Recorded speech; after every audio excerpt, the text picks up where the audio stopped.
妈，你干什么？你是不是疯了？你喊什么喊？高温蒸一蒸怎么了？我这是给孩子杀菌。那是你泡的药包。诺诺才4个月，还是早产儿，你把奶瓶跟药渣一起蒸，想喂他喝药汤。少吓唬人！水一开，什么脏东西都死了。我们那时候养江城，哪有这么多讲究？一大清早吵什么？还让不让人睡了？你自己看。锅开着空着也是空着，中药多干净，比化学消毒液强100倍。可你这是泡脚包，那你明天是不是打算拿洗脚水冲奶？你说话别这么难听，我大老远来带孩子，没功劳也有苦劳，你至于把我当仇人？你昨天拿擦桌布擦诺诺口水，前天奶嘴掉地上冲了冲就塞回去，今天又拿药包蒸奶瓶，我是怕你把我女儿折腾进医院。好了好了，多大点事儿，重新洗一遍就完了，别吵醒孩子。多大点事儿？那不是还没喝吗？洗干净就行了，别上纲上线。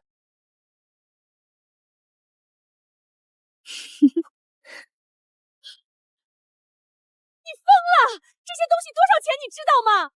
对，我疯了。被你碰过的东西，我嫌脏。你个没教养的！我是你婆婆，你敢这么糟践我？妈，别拽他！你就是瞧不起我乡下来的，嫌我土，嫌我不会带孩子，你算个什么东西？至少我知道4个月的孩子不能乱碰。从今天起，诺诺所有入口的东西你不许碰。你站住！新奶瓶消毒好之前，你别碰它一下。苏婉，你至于吗？她是我妈。她刚把药包和奶瓶蒸在一起，你还要让她抱孩子？事情已经发生了，还能怎么样？你到底是心大，还是根本不拿孩子当回事？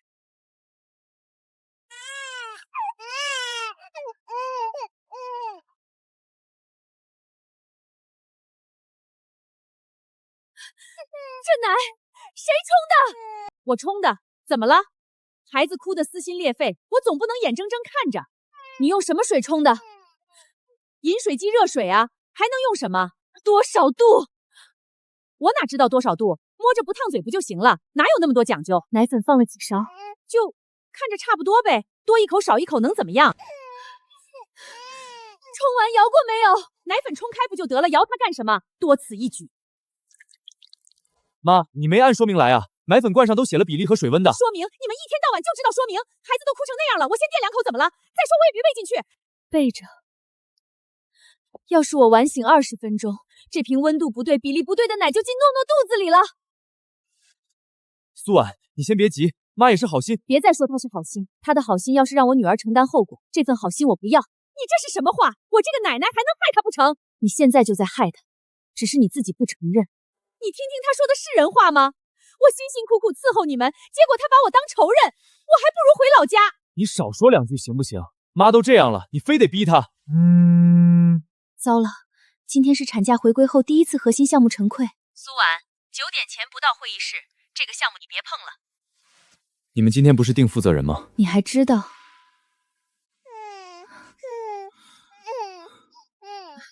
你去上班吧，孩子我看着，不耽误你挣钱。你看着？我怎么就不能看了？你还真把我当废物！我怕我下班回来，孩子嘴里又多了不该有的东西。行了，都少说2句，孩子都哭成这样了。好，说正事。第一，孩子入口的东西全部单独分开，谁都不准换用。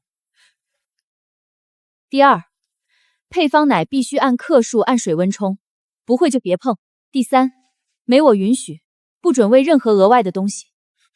第四，今天下班前把厨房和母婴用品区分开整理好，做不到，要么你妈搬走，要么我带孩子搬走。你至于上升到搬家吗？至于，因为只要孩子没真出事，你们永远觉得我反应过度。你拿搬走吓唬谁？这是我儿子的家。可孩子是我生的。苏婉，妈刚来城里不懂，你耐心点，他也是为了帮我们。结婚前说有我不用你扛的人，现在只剩和稀泥。江城，我最怕的不是你妈不懂，是你明明看见问题了，还要假装没问题。我冻在最上面的奶呢？那奶都冻成冰坨子了，看着就不新鲜。昨晚顺手倒了几袋。妈，你全倒了？我那不是怕孩子喝坏肚子吗？冰箱冻那么久，谁知道还能不能喝？现冲奶粉不就行了？那3袋母乳是我凌晨3点在公司杂物间夜里长奶时一点点挤出来的。你闭嘴！我最后说一次，从今天开始，江诺的东西你不准自作主张碰。再有下一次，不管江城怎么说，你必须搬出去。你一个当媳妇的，敢赶我走？你可以试试，看看我敢不敢。两边都是祖宗，到底还要我怎么样？他现在是越来越不把我放眼里了。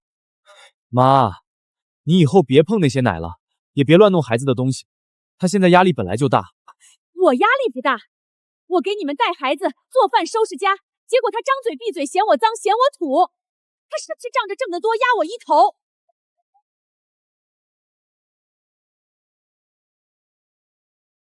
要不今天别去公司了，家里都乱成这样了。我今天不去，这个项目就没了。项目就那么重要？孩子还这么小，你天天往外跑，有你能当妈的吗？对，我就是得往外跑，因为这个家里房贷不会因为你委屈就停，奶粉不会因为你讲老经验就免费，公司也不会因为我孩子小就把位置留给我。你们谁都可以觉得我狠，觉得我不近人情，但要是我今天把工作丢了，这个家下个月拿什么喘气？你们想过吗？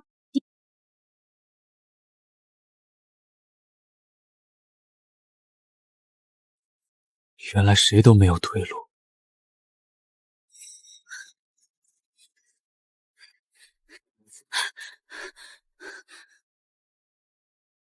迟到30秒，苏婉，这个项目你还想不想要了？温总，方案我准备好了，可以开始。从品牌定位到舆情风控，我们的数据模型已经做到了最优化。接下来是关键的患者叙事板块。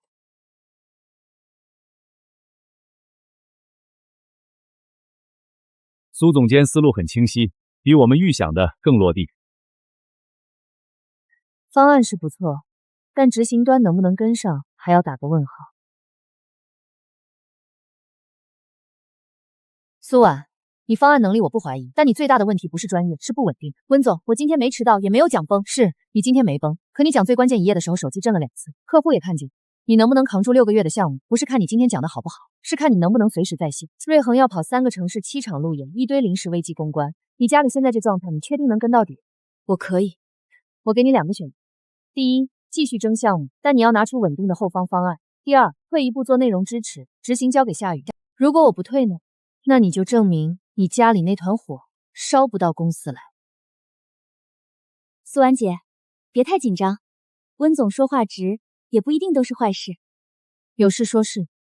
温总私下跟我说，瑞恒客户加了范品调研，怕你太忙顾不过来，让我先接手资料整理，你不介意吧？你都说是温总让的了，我借有用，我就知道姐最明事理。对了，你昨天家里没事吧？孩子小确实辛苦，忙不过来我多分担点也行。放心，没事。家庭的事我自己处理，项目的事你做好你该做的就行。他那位置早该换了，刚生完孩子哪还顾得上工作啊？妈把家里的快递箱都拆了，玄关堆满了。我说他2句，他又哭了。你晚上回来别刺激他了。我刺激他？快递是我买的，纸箱是他拆的，地方是他占的，最后成了我刺激他。不是这个意思，我就是怕你们又吵。那你把箱子扔了？我现在也在公司啊。那就等我回去扔。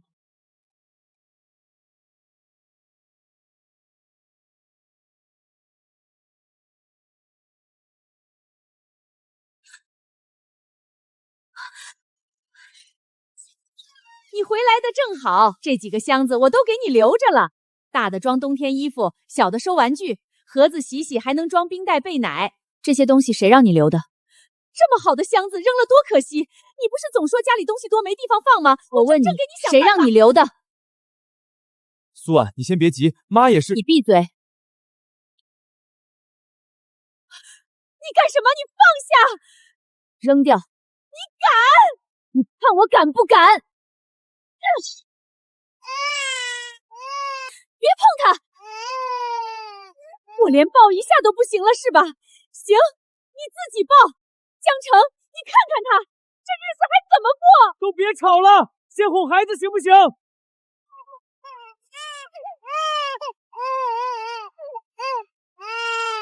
好，好，我算看明白了，我在这个家里连几个破箱子都不配留。你留的从来不是箱子，你留的是你在这个家里想占的地方。妈，我不是不让你干活，也不是不许你带孩子，但这个家不是老家院子，不是你觉得什么有用都能往里堆。孩子的活动区、消毒区都是有边界的，你每次说为了省钱，为了家好，最后添的全是新麻烦。您好，请问这是16栋2单元1802吗？我是1年康养服务站的小孙，今天做社区回访，特意来看看刘阿姨在不在。这个人正是下午在广场给妈送鸡蛋的那个推销员。刘阿姨，下午在广场看您带孩子特别细心，我们服务站给带娃长辈准备了无糖点心，您尝尝。哎呦，这怎么好意思？你太客气了。这位是您儿媳吧？一看就是干练人，平时工作肯定忙，家里家外全靠刘阿姨撑着，太不容易了。我们没预约过服务，你怎么找到家里来的？我们做社区老人档案登记，下午跟刘阿姨聊了几句，记了门牌号。第一次上门送点小礼品，长辈以后想做理疗都能过去做做。免费的。基础检测和理疗都是社区福利，不收钱，就是想给咱们小区长辈做点实事。人家小伙子一片好心，你看你审犯人似的。你们服务站有营业执照吗？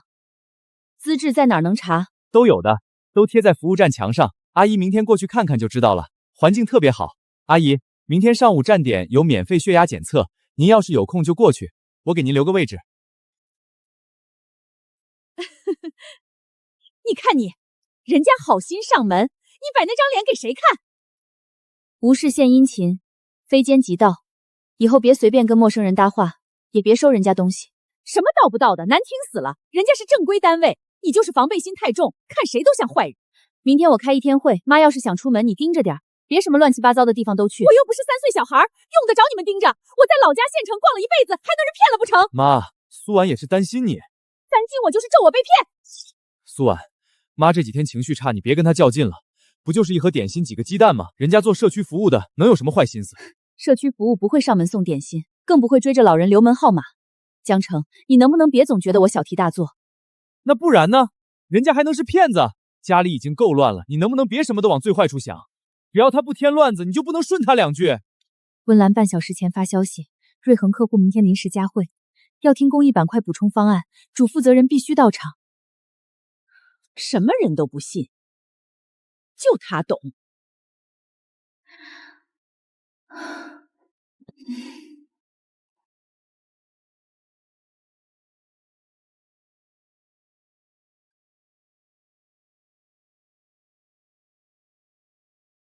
你好，帮忙听着孩子的动静。刘阿姨，您来了，快坐，我正说等您呢。我就是顺路过来看看，没耽误你工作吧？不耽误，长辈过来就是对我们工作的肯定。来，先给您测个血压。阿姨，我看您昨天脸色就不好，是不是带孩子太累了？现在年轻人上班忙，家里家外全靠您撑着，太不容易了。谁说不是呢？现在年轻人哪懂这些？白天黑夜忙工作，把孩子往家里一扔，就觉得老人该全包，真全给做了，还嫌这嫌那。刘阿姨，您受委屈了。像您这样肯来大城市给儿女搭把手的人，已经很难得了。很多年轻人嘴上孝顺，过日子最容易忽略老人。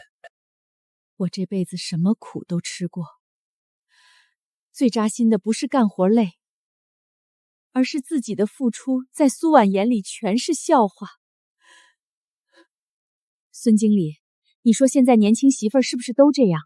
我想帮帮他们，可他奶瓶不让我碰，厨房东西不让我动，快递箱子留几个都不行。他嘴上不说，心里就是嫌我土，嫌我多余。您千万别这么想，不是您多余，是他没明白您对这个家有多重要。没您撑着，孩子谁看，饭谁做，家谁收拾？你是这个家的定海神针。还是你理解我们老年人。所以我们做这个康养项目，就是让像您这样的老人晚年有体面、有保障，也有话语权。这是什么？就是提前给自己留后路。您现在身体还行，儿女孝顺，当然不急住。可人得为以后打算，您说是不是？我总怕孩子大了自己没用，被赶回县城，连落脚地都没有。现在认处比以后便宜很多，而且是医养结合，跟3家医院有绿色通道，带孩子累了，过来休息几天都行。那是真正属于自己的地方，不用看任何人脸色。那得不少钱吧？20万，锁定终身优先床位资格。20万，我攒了一辈子的养老钱，连江城都不知道具体数，那是我最后的底气。太贵了。贵是贵，但这不是花掉，是占坑。不想住可以转让，还能换收益。说白了，是给自己留一份资产。有了这份资产，苏婉就不敢随便压我。要是我现在拿不出这么多呢？不用一次性掏，先交3万定金锁名额，后面慢慢补都行。您先别急着定，今天先做个理疗，回去再想想。内部名额给您留着。有了这终身床位，我以后就算有了自己的资产，在这个家里说话也就有底气了。哎呀，诺诺还在家里呢。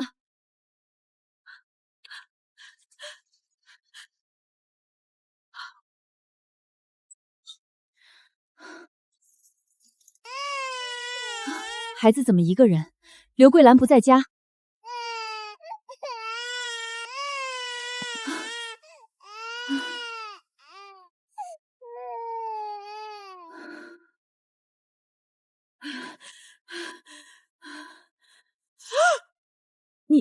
你怎么回来了？我不回来，是不是要等孩子哭晕过去，你才舍得回来？刘桂兰，你把4个月的孩子一个人扔家里，你去哪儿了？我就下楼转了转，跟张阿姨说了，帮我看着点儿。谁知道她醒这么快，转了转，你怎么敢把孩子单独锁在家里的？这么危险的事，你怎么能做出来？孩子这么小还不会翻身，还能有什么危险？再说我在你家里天天受气，去服务站放松一下都不行。放松可以，你把孩子一个人扔家里，诺诺是早产儿，万一捂住鼻子，你担得起吗？哪有那么多万一？我小时候带江城放炕上出去干活都没事儿，就你家孩子金贵，那是你的带法，不是我的。我再说最后一遍，不许单独把孩子留家里，不许随便跟陌生人去乱七八糟的地方，不许收人家东西，还有那个康养站，以后不许再去。凭什么？我又没花你钱，我一把年纪给你们当牛做马，连透口气的资格都没有。苏婉，别太过分！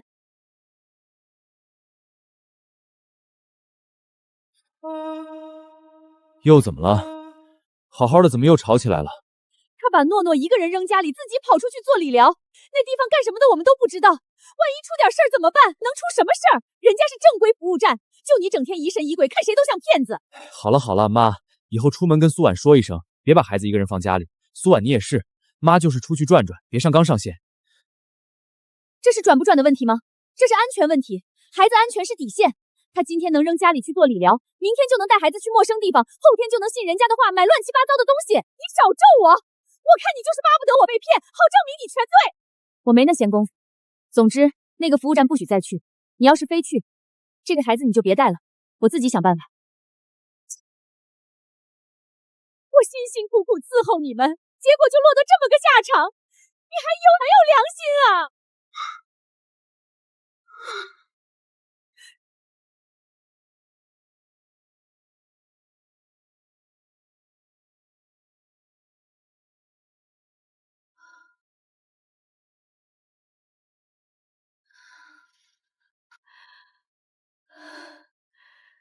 ？3万定金而已，先把名额占住，等以后有了自己的床位，看谁还敢说我多余。坐，客户要的是随时在线的负责人，不是家里一有事就分心的妈妈。我给你2个选择：第一，主案讲解还是你，但执行端交给下游，你做内容总负责；第二，完全退出瑞虎，公司给你外发宽松的项目，方便你照顾家里。第一个，你确定？大部分功劳会被他分走。我知道，但只要我还在项目里，瑞恒就还认得我。一旦退出，半年后他们记得的只有夏雨。你倒是清醒，下午2点开交接会，你和夏雨对分工，明白？苏婉，你家里的孩子、婆婆、老公，以后能不能有口饭吃，全在你这份工资上，别为了情绪上的尊严做赌气的事。我明白。苏婉姐，温总说项目的事儿了吧？这种大项目你一个人扛太累了，我能跟着你学是机会，以后执行上需要配合的，你尽管说。先把客户昨天的会议纪要发我。好嘞。你什么时候下班？妈一下午都没说话，饭也没吃多少，你晚上回来能不能好好说两句？江城，你知道我现在在做什么吗？什么？我在公司加班。我下午刚被通知，项目执行权移给夏雨了，绩效评分全组倒1，再这样下去，半年我可能就被边缘化了。苏婉，我不是这个意思，我就是……你就是又想让我哄你妈？你妈想散心你陪她，想吃什么你给她做，情绪低落你打电话哄。我今天没空哄你妈，也没空哄你，以后这种电话少打给我。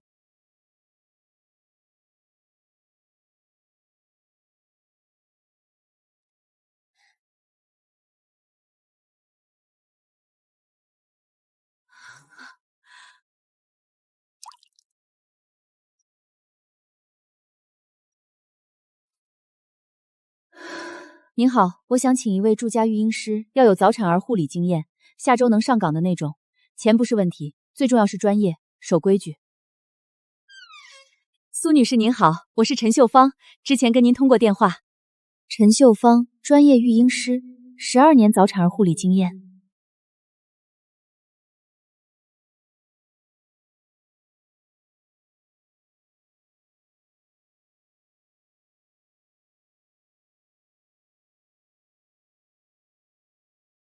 宝宝4个月是吧？我先看下他的生长记录和喂养表，麻烦你了。孩子是早产儿，肠胃弱，所有入口的东西必须严格按标准来。您放心，我做了12年育婴，早产儿护理过20多个，规矩我懂。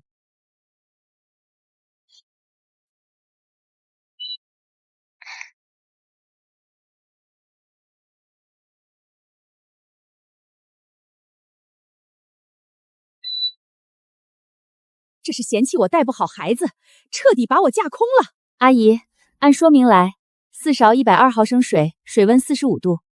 哪用那么精准？差不多就行了。我们家江城小时候，我随手2勺，不也长这么大？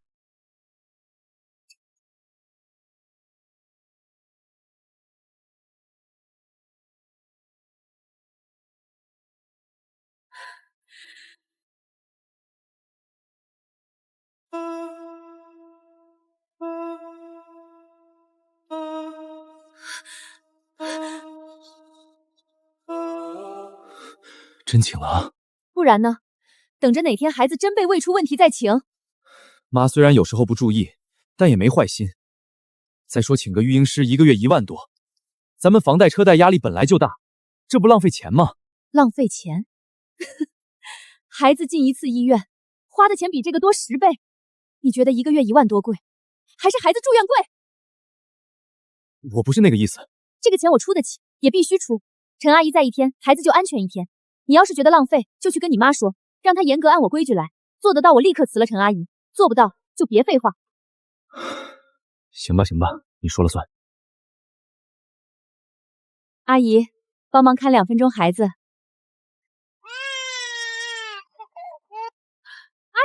你干什么？孩子才4个月，不能喂米油。怎么不能喂？我们那时候3个月就喂了，压喂。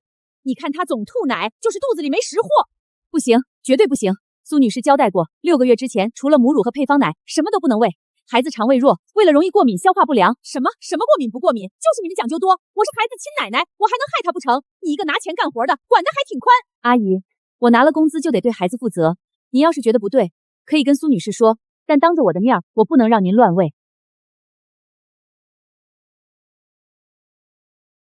苏女士，有句话我得跟您说，您婆婆今天趁我洗奶瓶，偷偷给孩子喂米油，被我拦住了。他总觉得自己经验足，不按规矩来。我在的时候能拦着，我要是去个厕所洗个东西，他趁着动手，我防不胜防。做我们这行的最怕老人不配合，真出点事儿，我担不起责任，孩子也受罪。您家里要是一直这个情况，我可能做不长。吃饭啦，再不吃菜都凉了。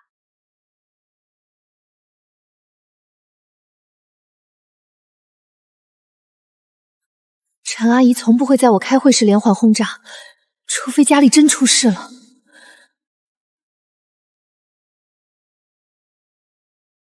苏婉，开会时间，手机不静音。抱歉，温总。继续。苏婉姐，要不你先接一下吧，万一家里真有急事呢？孩子那么小，确实离不了人。你自己选，要么接了出去处理干净，要么关机，别打乱全组节奏。一旦出去，竞标的主导权就飞走了。可孩子……温总，对不起，我出去2分钟。你要是今天走出这扇门，后面的汇报就不一定还有你的份了。苏女士，你赶紧回来，我真压不住了。婆婆趁我洗奶瓶拿起嚼的油或者碾碎的蛋黄往诺诺嘴里灌，说早产儿要吃点实在的鸭味。孩子现在哭的脸都……你说什么？他给孩子喂了什么？米油还有1勺蛋黄。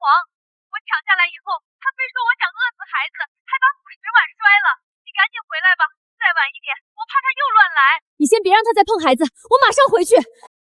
我昨晚熬大夜做的方案，抢回来的汇报机会，拼了1个月的位置，可能就这么没了。可我脑子里只剩一句话：刘桂兰居然敢给江诺喂蛋黄。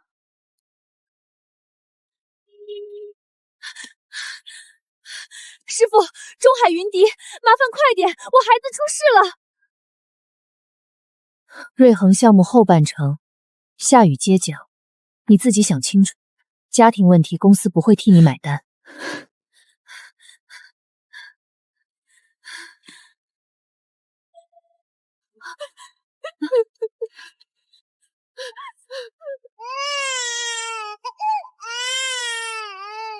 你回来的正好，你请的这个保姆太不像话了。我这个亲奶奶给孩子喂口吃的，她居然敢硬抢，还把碗砸了。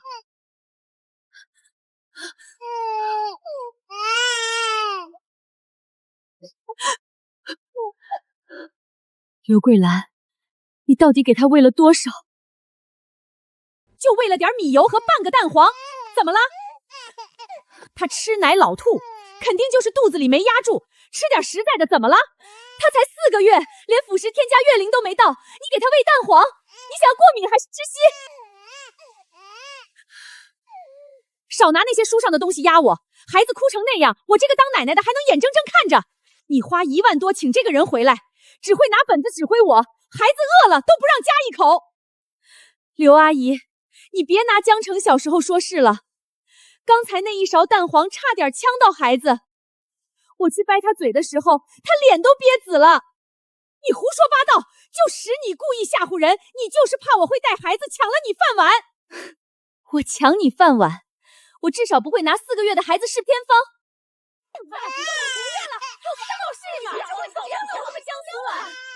10点40，会议早就结束了。够了！陈阿姨，诺诺刚才有没有呛咳？吐了没有？刚喂第1口就呛了，我立刻抢下来拍了背，吐出来一点糊糊，现在呼吸听着没大问题，但最好去医院看看。行，我现在就带他去医院。至于吗？就吃了一点点蛋黄，你这是故意上纲上线给我难看。妈，这不是给你难看，这是我在确认我女儿今天有没有被你害出事。我那是为她好，差点要了她的命。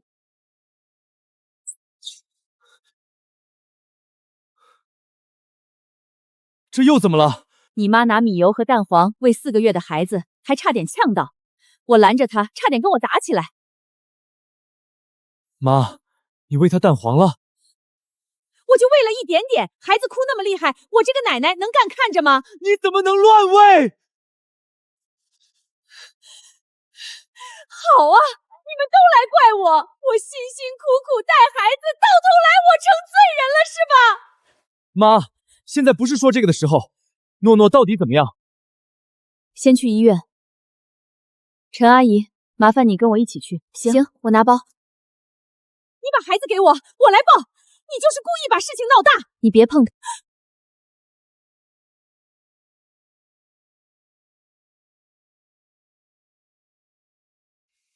目前肺部没问题，主要是呛到吓着了。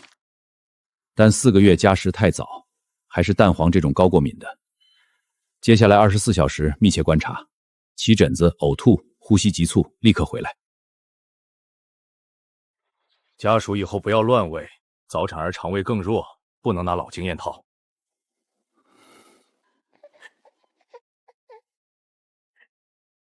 苏婉，妈她就是老观念，一时转不过来。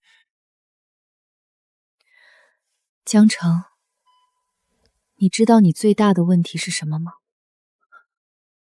什么？你永远觉得一时转不过来不是问题，老人好心办坏事也不是问题，直到事情砸到孩子头上，你才开始慌。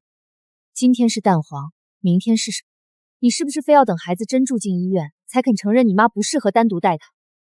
我会跟她说的。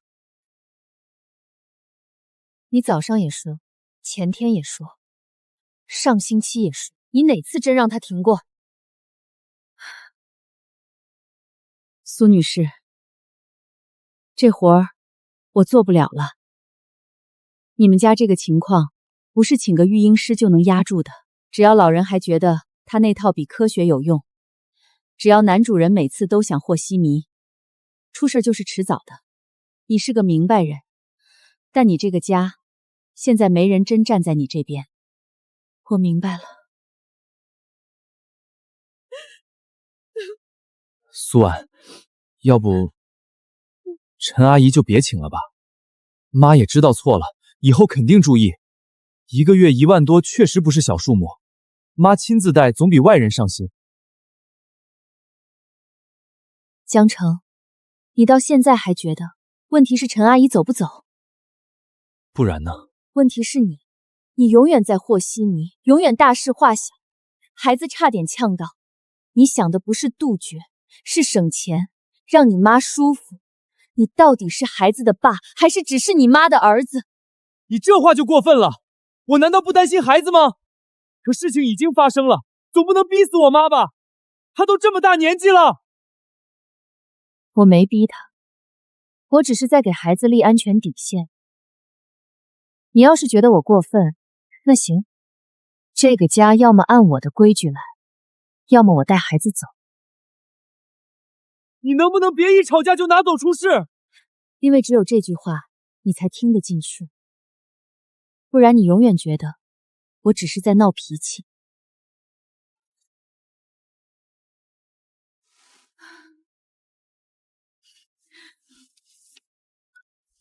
锁定终身优先床位资格，先交3万定金锁名额，后面慢慢补都行。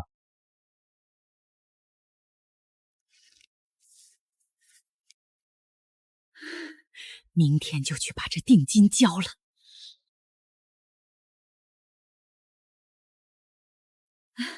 你看，没那个保姆，咱们不也一样？1个月1万块，干点什么不好？我是孩子亲奶奶，还能比外人差？部门群弹出优化名单讨论会通知。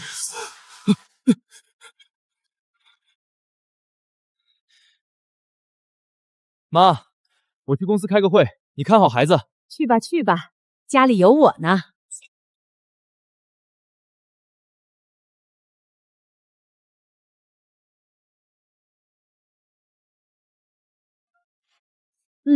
陈阿姨下午走的。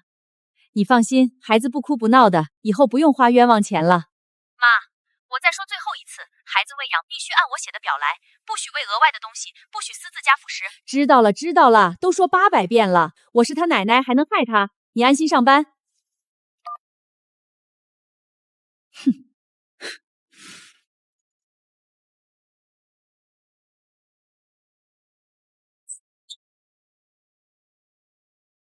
坐。瑞恒项目执行端正式移交夏雨，你继续负责内容策略和方案输出。客户要的是稳定对接，你现在家里的情况，他们不放心。方案是我写的，客户资源是我跟了4年的。内容总顾问已经是我争取到的最好结果。职场不看过程，只看结果。我知道了，服从安排。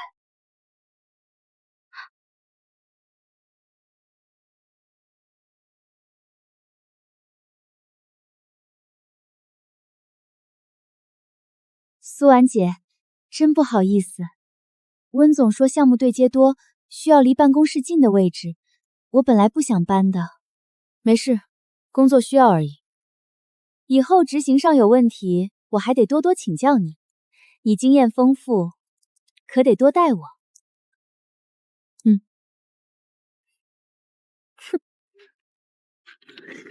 锁你了。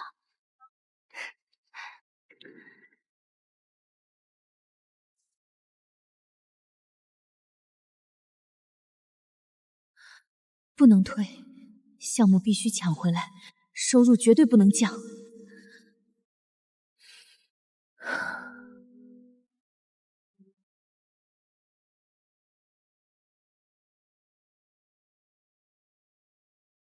刘阿姨，内部认筹名额月底就截止了。今天有个李阿姨想出双倍定金抢您那个床位，我特意先给您打电话，3天内付不齐20万尾款，定金不退，名额自动作废。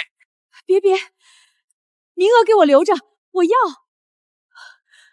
最多留3天，您想想，以后自己有床位有资产，在儿子儿媳家多有底气。好，我想想办法，3天内给你答复。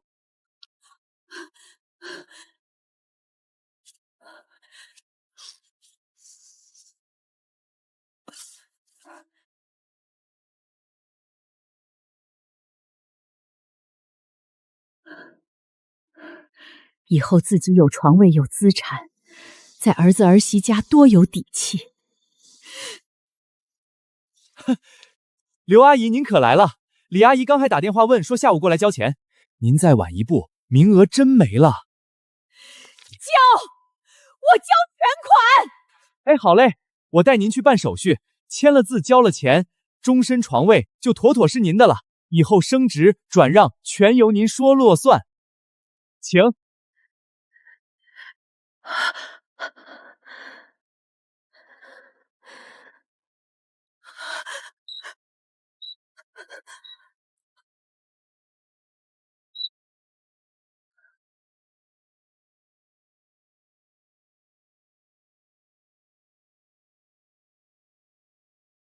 小孙啊，这钱真能退吧？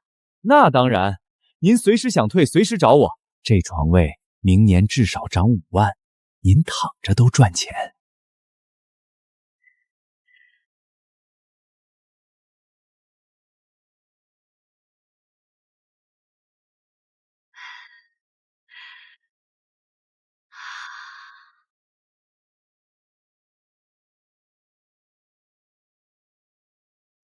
江城，你手怎么了？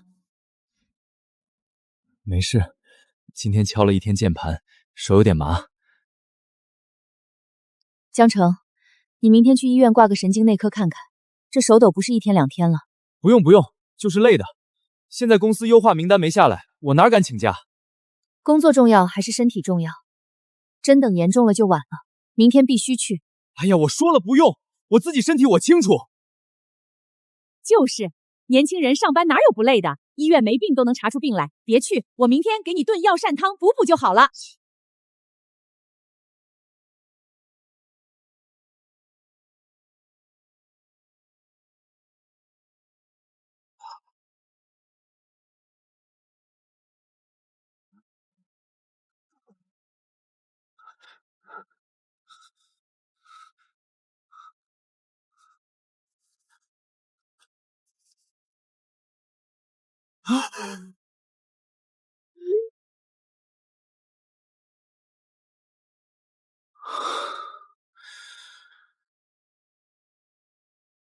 疫情假优化名单上肯定有我名字。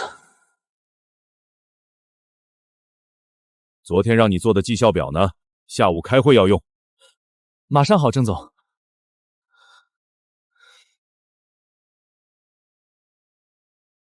你最近怎么回事？状态这么差，手都抖了。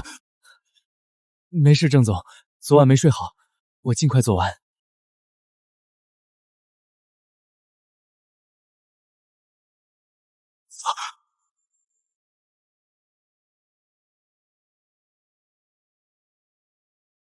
客户投诉了，昨天夏雨对接的竞品分析数据错了好几个。夏雨说是你给的基础数据有问题，我方案里的数据都标了来源和时间节点，他自己拿去年 Q3 的旧数据凑量，反过来怪我。我知道不是你的问题，但执行端是他对接，出错全组买单。公益项目方案是你的机会，做好了，我帮你把执行权拿回来。我知道了，温姐，方案这周就能出最终版。苏婉姐，对不起啊，我昨天太急了，以为你给的数据都是对的。我给的数据标了截止日期，你拿旧数据充数，客户不投诉才怪。想抢位置可以，拿出真本事，别净干甩锅的烂事。我不是故意的，下次再出这种错，我直接跟温总说，项目砸了，谁都别想好过。别在我面前耍这些小聪明，你还不够格。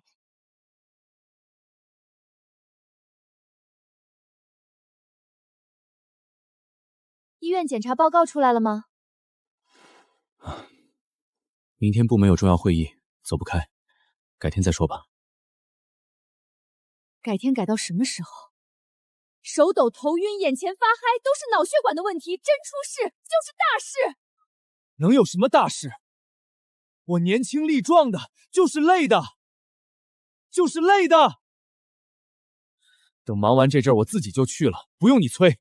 就是，男人压力大，手抖很正常。我明天炖药膳汤，喝2次就好了。去医院多贵呀！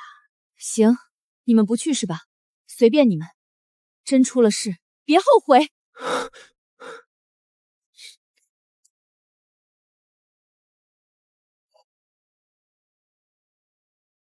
等一下，这个竞品市场占比不对吧 ？Q1 已经跌到12%了，你这怎么还是18%？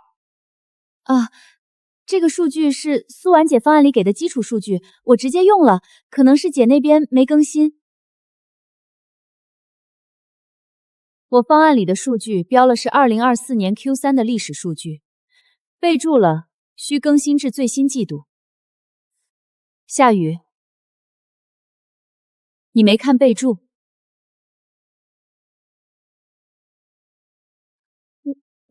我没注意到。上周二我发数据文件时特意说，基础数据是旧的，务必更新到最新季度。你回我好的姐放心，怎么转头就忘了？对不起客户，对不起温总，是我的错。数据错误是低级失误，下次再犯，你就别对接客户了。散会。做得不错，拿证据说话，够稳。瑞恒核心还是策略和内容。公益项目方案准备的怎么样了？差不多了，明天就能给您。这个项目客户很重视，做好了，我帮你把执行权拿回来。职场最终靠实力讲话。我明白，谢谢温总。还好还有机会。那康养公寓可好了，医养结合，内部价认筹的床位。以后我自己有地方住，不用看年轻人脸色。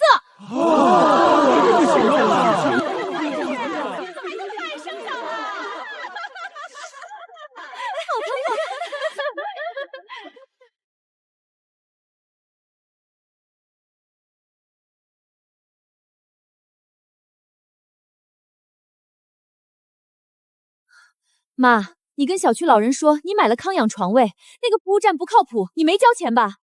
没有，我就是体验了2次免费理疗，哪能交钱啊？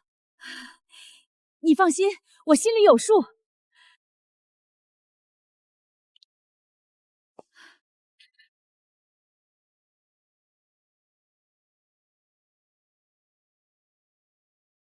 哥，帮我查一下宜年康养这家公司，看看有没有问题。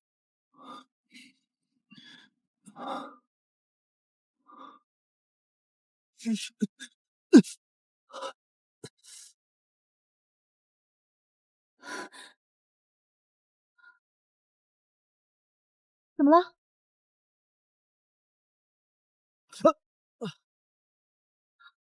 没事儿，没看清，撞了一下。是不是又眼前发黑了？都跟你说去医院检查，你非不听。就一下起猛了，赶紧睡吧，明天还要上班。怎么越来越麻了？心里也有点怕了。不行，现在就去医院！你这不是撞一下的事儿，头晕眼前发黑，必须查。大半夜去什么医院？就是低血压，睡一觉就好了。明天部门开优化名单讨论会，我必须到场。一请假，郑总正好把我裁了，房贷车贷怎么办？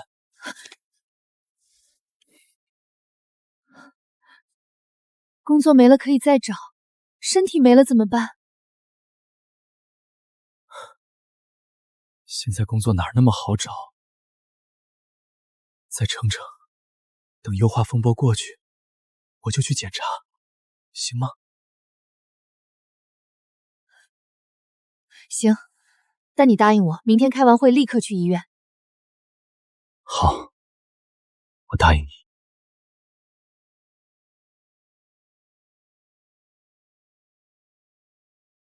这个家已经够乱了，你可不能再出事。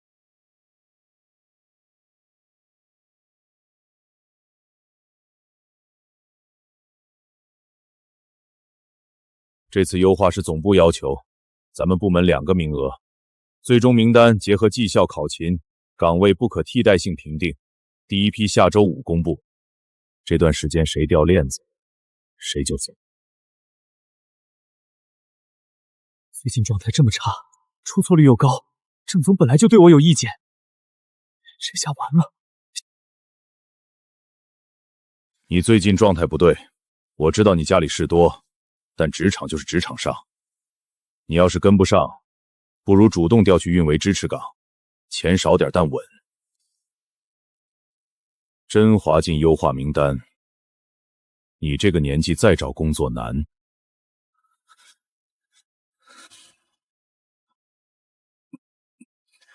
郑总，我再想想。3天之内给我答复。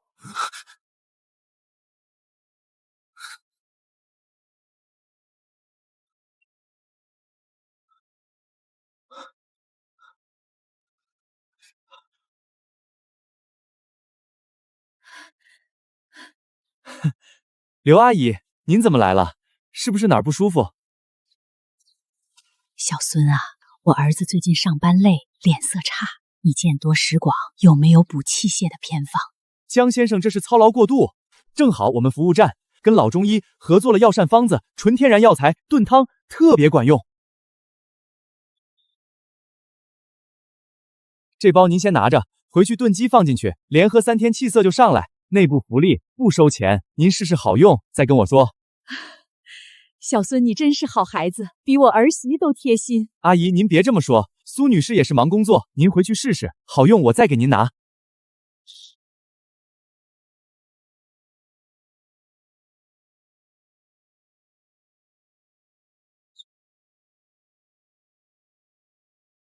妈，你煮什么呢？给江城炖的补汤，小孙给的老偏方，补气血的。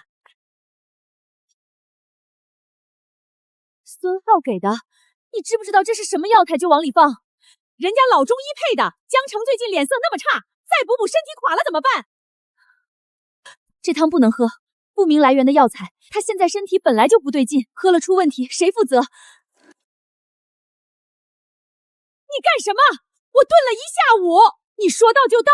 我是不是跟你说过，别跟陌生人来往，别拿乱七八糟的东西回家？上次泡脚药包蒸瓶子，这次拿偏方给你儿子喝，你能不能别总拿老经验往家人身上试？我是心疼我儿子，老祖宗传下来的偏方比西药管用多了，我还能害他不成？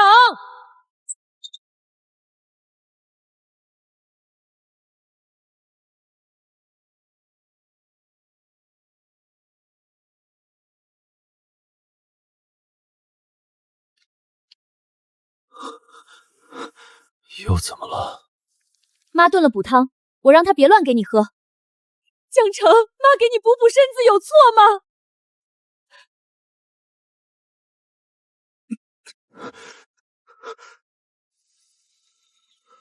行了行了，都别吵了，汤先放着，我现在不想喝。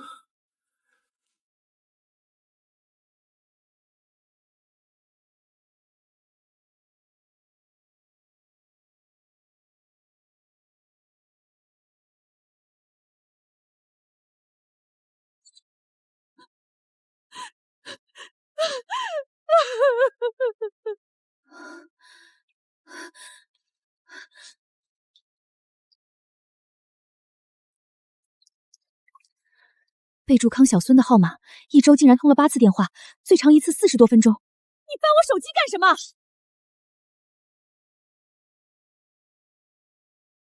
你跟孙浩联系这么频繁，到底聊什么？就聊点养生的事儿。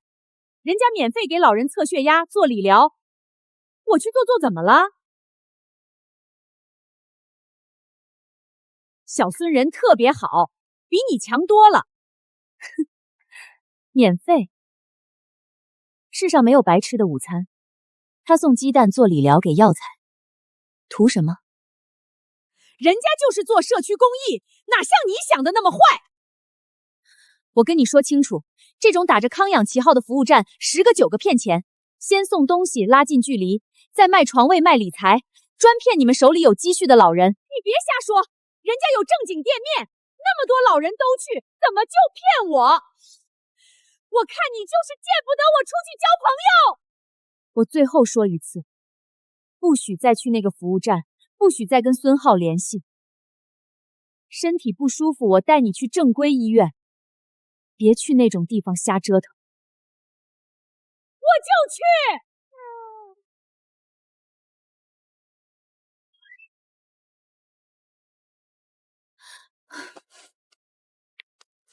哥，上次让你帮我查的公司怎么样了？我婆婆天天往那儿跑，我觉得不对劲。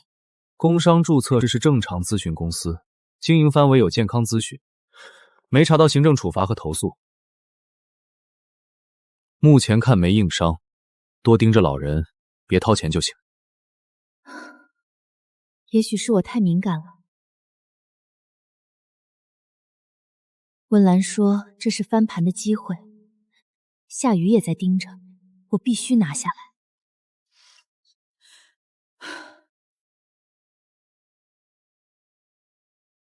小孙啊，我儿媳不让我去你们那儿了，说你们是骗子。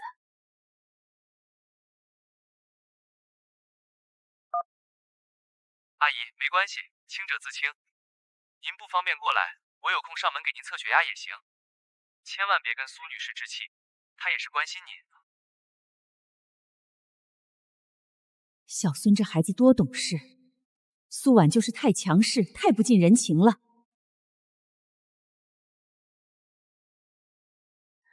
温岚发来通知，明天瑞恒客户临时加会，专门听公益项目提案，主负责人现场汇报，谁拿下谁接后续全案。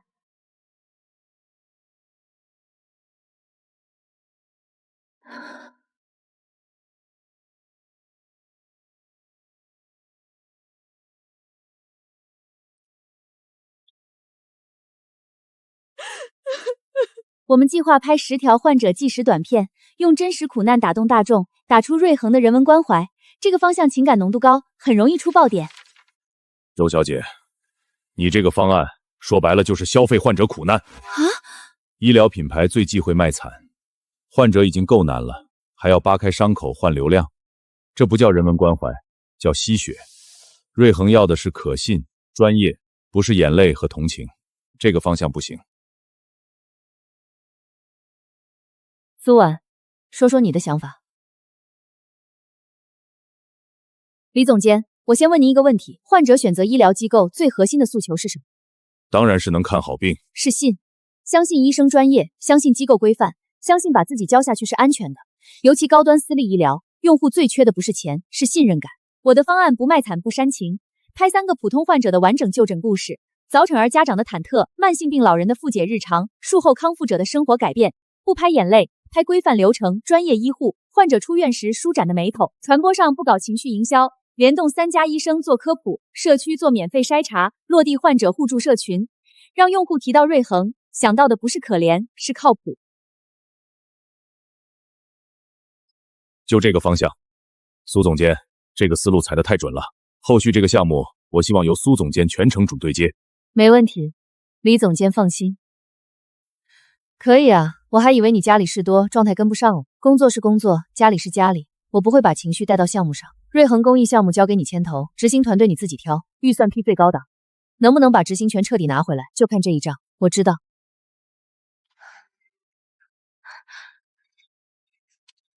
苏女士，你快回来吧！诺诺拉了好几次，屁股都红了，哭得止不住。刘阿姨说给孩子喂了点米粉，我拦不住。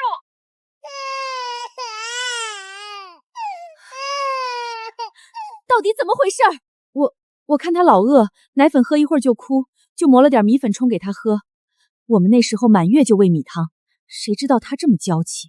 他是早产儿，肠胃比一般孩子弱一半。你米粉磨得粗又没消毒，他吃了不拉肚子才怪。那也不能全怪我呀，我还不是为了他好，总喝奶粉哪有粮食顶饱？又怎么了这是？你自己问你妈。江城，妈就是给诺诺喂了点米粉，他就发这么大祸，孩子哭成那样，我当奶奶的能不心疼吗？妈，我不是跟你说过别乱喂孩子，苏婉怎么说你就怎么来，行不行？别你也说我省钱给你们养孩子，还落埋怨了。江城，我今天把话撂在这儿，要么你妈彻底改了乱喂的毛病，孩子的事儿全听我的，她只搭把手不做主；要么就分开住，我请育婴师，不用她帮忙，你选一个。苏婉，你要赶我走？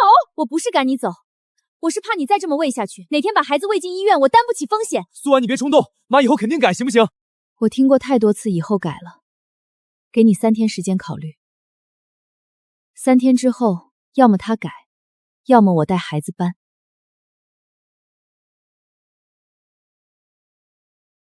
苏婉，今天的事儿我替妈道歉，她以后肯定不乱喂了。江城，你中风了！别瞎说，就是脸有点麻，睡一觉就好了。明天优化名单初稿要出，我不能请假。大半夜吵什么啊？不就是脸有点歪吗？上火受风了都有可能，哪儿就中风了？苏婉，你也真是，非拉着他去医院，没病都弄出病来。哼，刘桂兰，这是中风前兆，再拖下去人就废了。你要是还认他这个儿子，就别说风凉话。你怎么说话呢？我还能害我儿子不成？我看你就是盼着他不好。江城，还愣着干什么？打120，快！您好，中海云底17栋20万12，病人突发脑手纵，口角歪斜，意识模糊，麻烦尽快派车。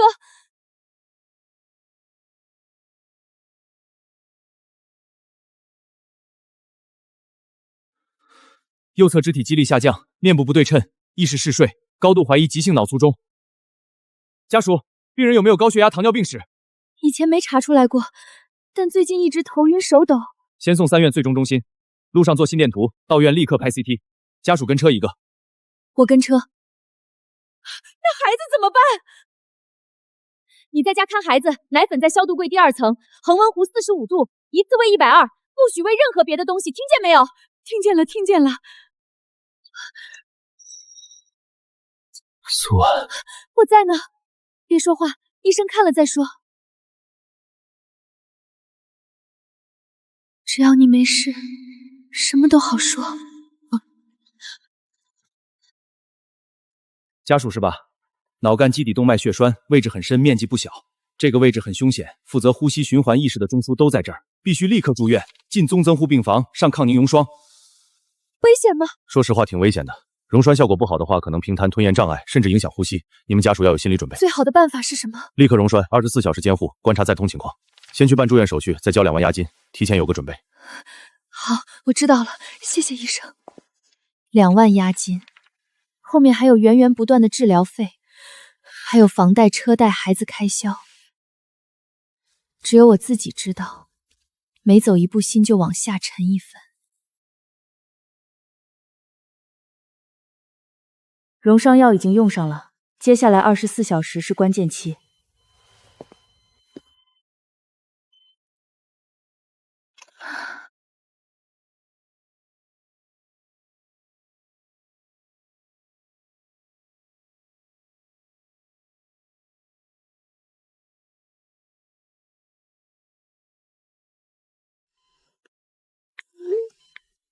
不能睡，清醒点，绝对不能睡。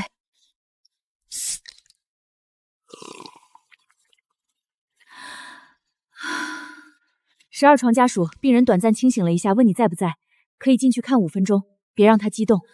好。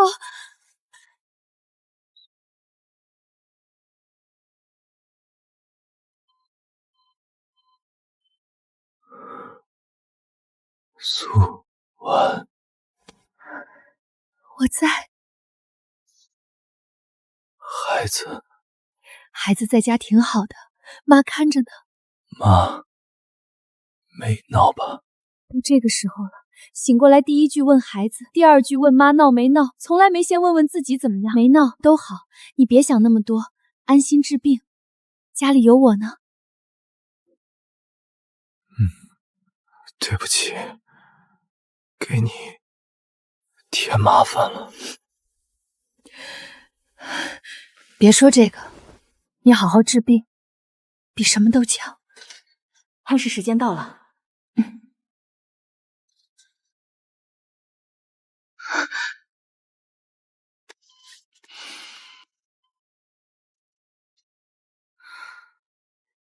工作不能丢，这是家里现在唯一稳的经济来源。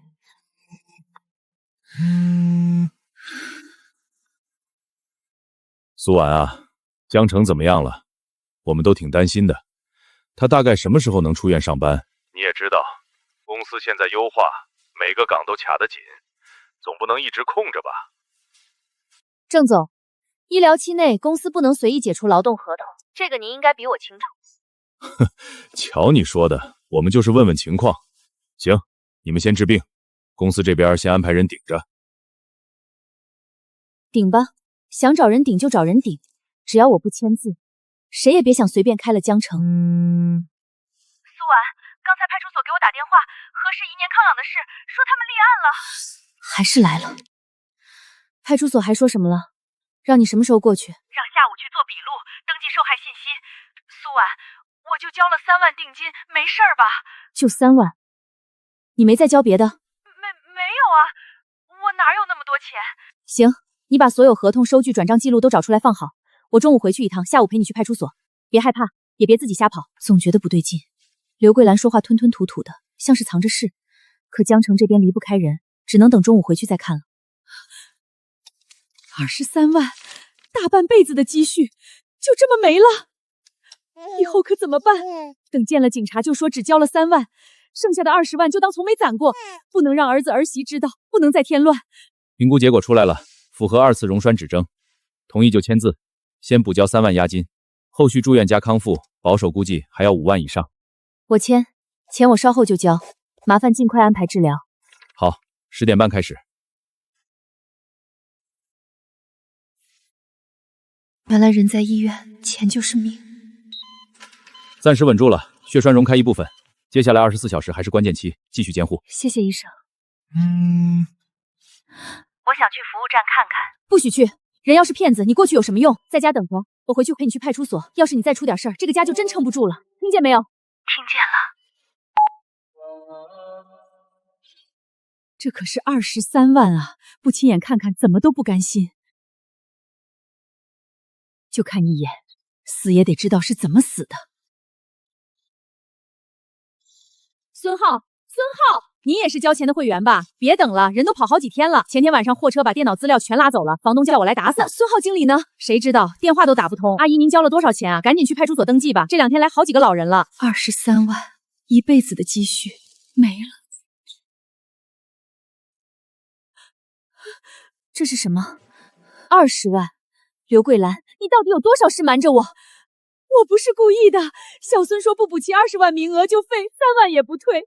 我以为有了床位，以后老了不用看你脸色，我哪知道他是骗子啊！那是你一辈子的积蓄，你连商量都不商量，就全给了陌生人。你儿子躺在监护室，后续治疗费还要几万，房贷奶粉全要钱，你倒好，23万说给就给。我错了，别哭了，所有转账记录、聊天记录全带上，现在去派出所。阿姨，跟您交个底，这类诈骗资金转得快，我们只冻结了部分账户，运气好拿回3-5成，不好的话可能只有1-2成，您要有心理准备。1-2成23万只剩2、3万。妈，你怎么了？医疗支援！家属先交1万押金办理住院。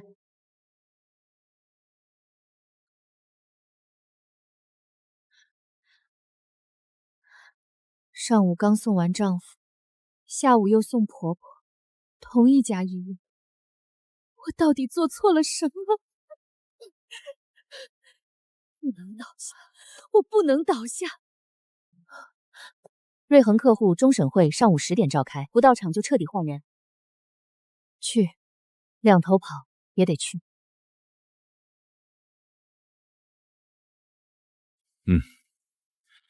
全案通过，后续就由苏总监牵头对接。合作愉快。提成按最高档算，家里扛不住就说，我能行。你干什么？我不治了，我这是小毛病，回家养就行。江城那边要花大钱，我不能浪费钱。浪费不浪费我说了算，你好好治病，早点回家带孩子就是省钱。落下残疾请育婴师更贵，这笔账算得过来吗？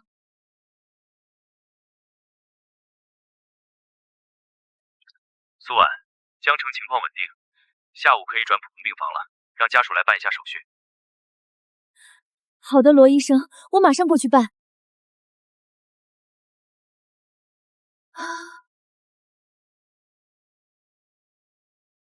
是时候和婆婆把话说清楚，把家里的规矩定下来了。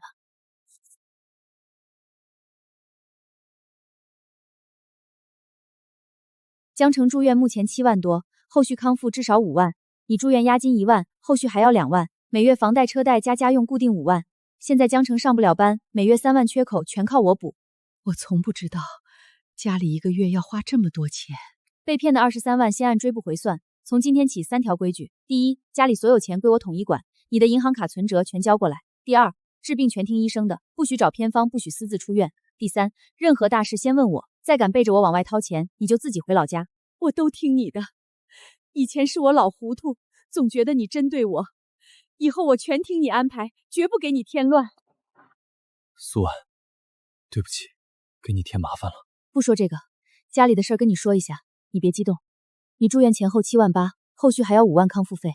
还有妈在宜年康养交了23万，是诈骗，已经立案了。是我没用，是我没看好他。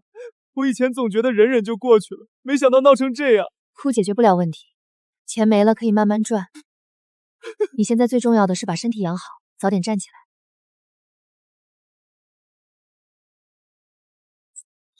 江城，听说你醒了，我代表公司过来看看你。江城啊，不是公司不近人情，实在是项目不等人。我的意思是，你先主动申请离疆休养，等身体彻底好了再说，大家都体面。郑总，我恢复得很快，再过2周就能。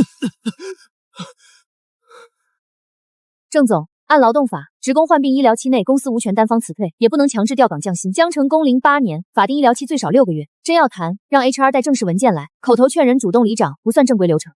行，我回头让 HR 跟你们对家，你好好养着。你刚才那么说，会不会把公司得罪狠了？真给我穿小鞋怎么办？主动离职1分补偿都没有，你这半年康复期喝西北风。记住，现在不是讲体面的时候，你退一步，家里就少1份收入。怎么了？快苏婉，你也这么休息啊？怎么了？是不是妈的钱有消息了？妈说有服务站孙浩的消息。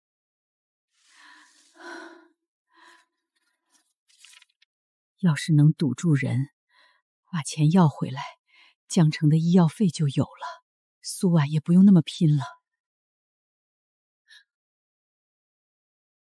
孟阿姨怎么说的？她说她在批发市场好像看见孙浩了。苏婉，要不我过去看看，真是他的话，咱们马上报警。不行，你脑梗刚稳定，右抬不利索，跑去人杂的地方再出事怎么办？骗子都是团伙，你一个老太太过去，人家把你扣住都有可能。找人的事交给警察，你乖乖养病，别添乱。我就是想把钱要回来，不想看着你一个人扛。着急没用，莽撞更没用。真有线索提供给警察，你亲自上阵，万一倒了又多一笔医药费，反而更糟。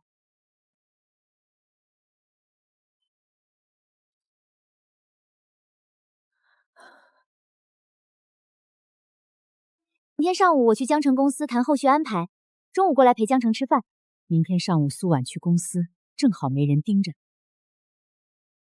里面液体还剩小半瓶，输完正好9点多，赶去批发市场，时间刚好，就看一眼，确认了就回来，绝对不冲动。江城短期内回不了岗，公司方案是主动离职 ，N+1 经济补偿，一共9个月工资，离职4月到账，只有 N+1。按他现在的状态，就算留岗也胜任不了，调岗降薪拿得更少，不如好聚好散。第一，医疗期内应当支付不低于最低工资80%的病假工资，社保正常缴纳，协议里没提。第二，8年工龄6个月医疗期，公司不能单方解除合同，逼主动离职不合规。第三，之前欠的2个月绩效奖金，该发的得发。没料到他对劳动法这么熟，这些我们得跟领导汇报。但医疗期满，他肯定做不了主管岗，调去基础岗，工资降一半，他未必愿意，到时候再说。还有，离职协议我不会替他签，等他身体稳了自己决定。逼家属代签，我们只能走劳动仲裁。好吧，好吧，先申请医疗期工资，后续再通知。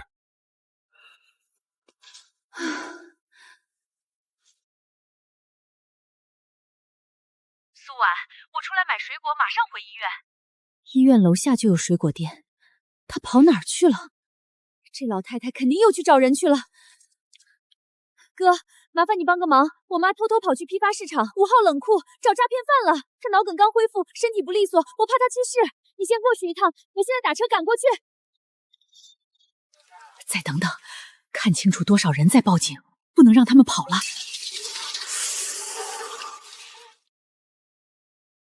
情况已加人的有礼报了。快点搬！4点前必须上高速，晚了被盯上就麻烦了。不行，太危险了，就赌这一次，能堵住人，挨骂也值了。关门准备走。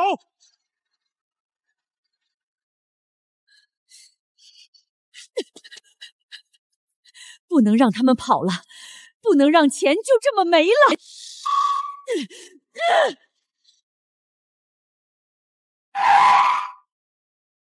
哪来的老太婆？找死是不是？我找孙浩。刘阿姨，您怎么在这儿？误会了吧？小孙，你跟阿姨说实话，那23万到底什么时候退给我？项目还在筹备，退不了。您赶紧让开，别耽误送货。送骗老人钱的货，你年纪轻轻干这种缺德事儿，就不怕遭报应？少跟他废话，拉开他，开车走。开车，直接开过去。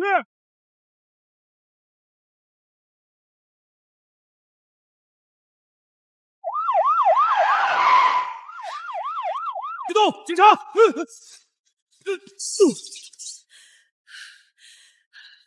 警察同志，就是他，就是他，骗了我23万！你是不是不要命了？谁让你自己跑过来的？苏婉，我把人堵住了，钱能要回来了。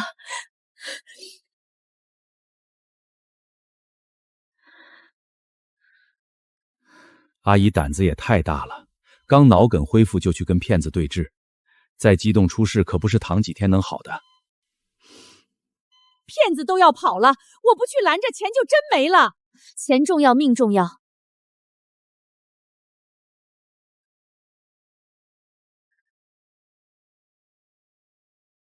刘阿姨，今天多亏您了，我们盯这团伙好几天，正愁找不到窝点，您一拦，正好端了仓库，扣了不少赃款和假资料，您这是立功了。真的？那我的钱能追回来不？目前冻结的资金比预想的多，退赔比例肯定比之前说的高，具体得等清算完，肯定比1、2成多。我就是看着你每天两头跑，江城等着钱治病，那23万是我捅的窟窿，我总得咬回来点，不能光给你们添麻烦。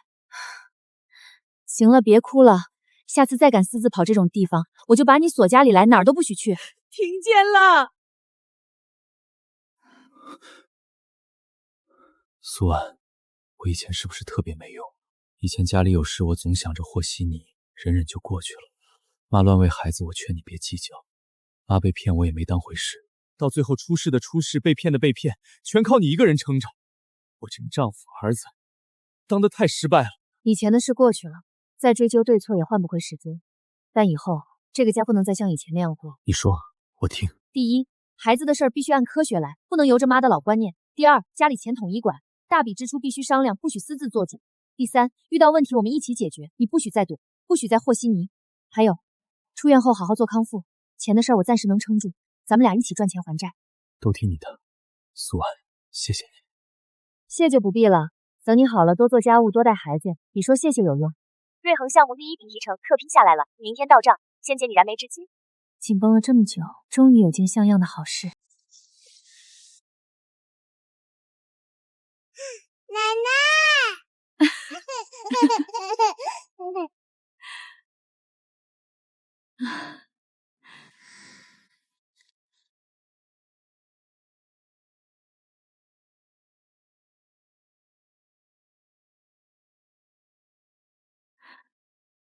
苏婉，这些都交给你。定期存折一共6万多，工资卡每月2000多，退休金、合同收据、警察要用，你随时拿。以后家里钱都归你管，怎么花怎么存全听你的，我每月留点零花钱就行。我是说过统一管，可没想到刘桂兰这么干脆，把全部家底都交了。行，我收下。我建个家庭账本，每笔收支都记清楚。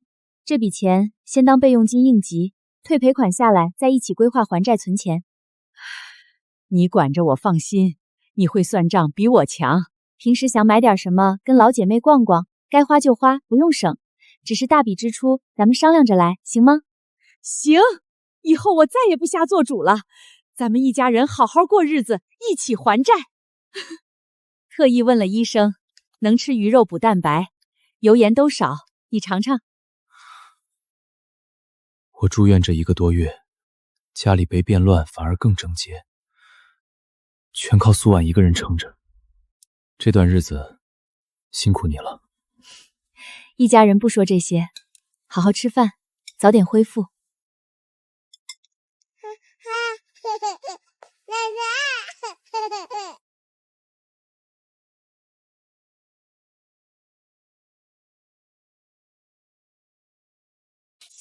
谁让你开电脑的？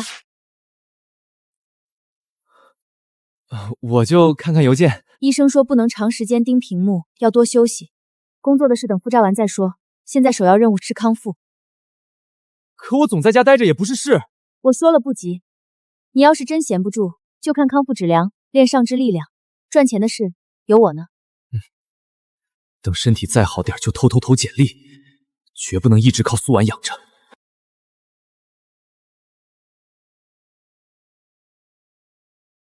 挺好，这样清楚，我照着做就行。连找工作都不许啊？3个月后复查，医生说能正常工作了再说。你现在硬撑上班，累得复发，花的钱比赚的多10倍，这笔账算得过来吧？工资不高没关系，累一点也没关系。我只想快点赚钱，快点补上债，快点跟上苏婉的脚步。总不能一直当家里的累赘。核心收紧，再坚持5秒，别着急，慢慢来。康复师说了，循序渐进，别硬撑。太慢了，照这速度，什么时候才能正常上班？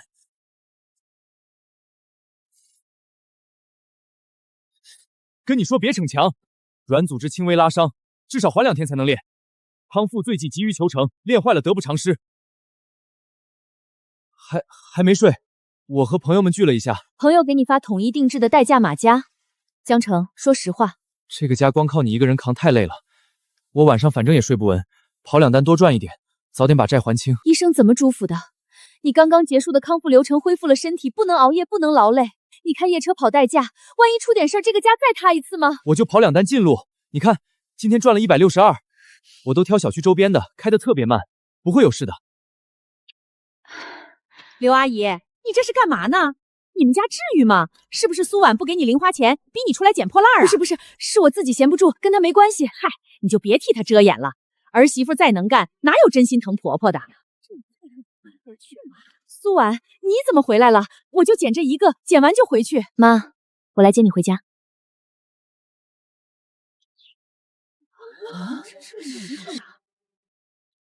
楼下手工坊的活儿，串一个钥匙扣5毛钱，串完人家上门收，在家就能做，时间自由，也不用出门吹风晒太阳，累了就歇着，不想做就放着。这我能行吗？我手笨。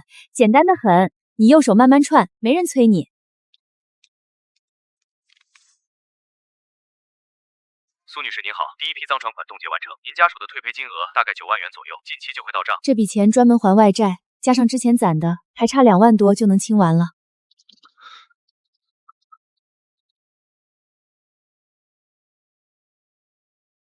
等成了，再给他一个惊喜。跨部门配合出问题，各方互相甩锅，你怎么处理？遇到这种问题，如果只是让自行协调、好好沟通是行不通的。首先，事前定好责任边界和交付节点，白纸黑字写清楚，不给甩锅留空间。其次，出了问题先止损，再追责，谁的问题谁领罚，不搞各打50大板。和稀泥解决不了问题，只会拖成大麻烦。江城，应聘结果出来了，你综合评分第1，等下周公示就行。我居然真的选上了。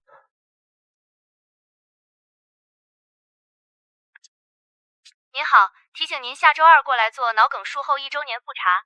知道了，谢谢护士。原来日子真的在一点点好起来。恢复的不错，血管狭窄处控制的很好，没有新的拱死道，肢体功能恢复比预期还好。定期复查，平时在家多锻炼就行。那我正常上班没问题吧？你找到工作了？正常上班可以，但别熬夜，别过度劳累，情绪别激动。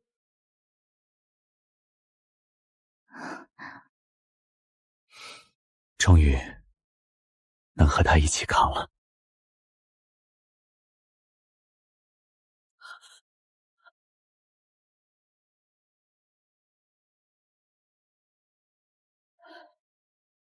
天上不会掉馅饼，免费鸡蛋、养老床位全是陷阱。有事多跟儿女商量，别像我一样，钱没了，家差点散了才后悔。总部批下来了，从下周起你升客户事业群副总，分管医疗健康全赛道，办公室就定在我隔壁，下午行政会带你对接。谢谢温总，是你自己挣来的，家里的坎没压垮你，职场的门就挡不住你。